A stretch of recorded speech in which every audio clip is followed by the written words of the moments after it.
Tuloy na sa Lunes ang pagpapatuloy ng investigasyon ng Senate Blue Ribbon Committee sa flood control scandal. Inilabas na ang sampina para sa ilang mga dawit kasama si dating DPWH Secretary Manuel Bonoan at resigned Congressman Zaldico. Yan ang agenda report ni Dexter Ganibe ng Abante. Pirmado na ni Senate President Tito Soto III ang 12 subpoena para sa pagdinig ng Senate Blue Ribbon Committee hearing sa Lunes.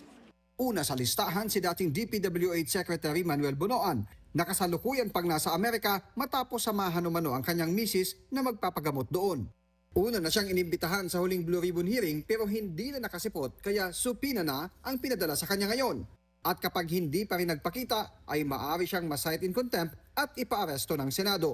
May legislative warrant siya na pwede siyang hulihin. So we will make arrangements with the US Embassy, the Ambassador Dave Romualdez, na kung pwede makipagtulungan, makipag-coordinate sa US authorities para maibalik siya rito. Kasama rin sa pinadalhan ng subpoena si resigned ako Bicol Party List Representative Zaldico kahit pa may warrant of arrest na rin siya mula sa korte. Una nang sinabi ni Lacson na nasa Portugal na si Co. Bukod sa dalawa, pinadalhan na rin ng subpoena sina DepEd Undersecretary Try Gibolay-Bar, negosyanteng si Menard Ngu, Carlin Yap Villa na aide ni dating senador at ngayon Makati Mayor Nancy Binay, at Mimaropa DPWH Regional Director Engineer Gerald Bacanan.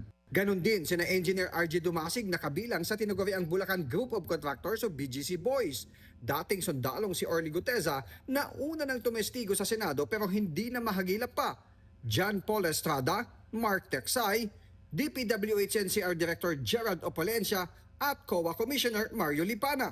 Pag hindi siya dumating, papakontempt na namin siya, pa-issue namin siya ng warrant of arrest. Kinumpirma rin ni SP Soto ang pagpapadala ng imbitasyon para kay Batangas Representative Leandro Leviste na idinaan kay House Speaker Faustino D. Si Leviste ang nagsapubliko ng umano'y Cabral Files o mga dokumentong naiwan yumaong dating DPWH Undersecretary Maria Catalina Cabral.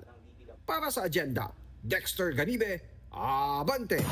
Mag-follow sa aming mga social media accounts at mag-subscribe sa aming YouTube channel para sa pinakahuli at eksklusibong mga balita.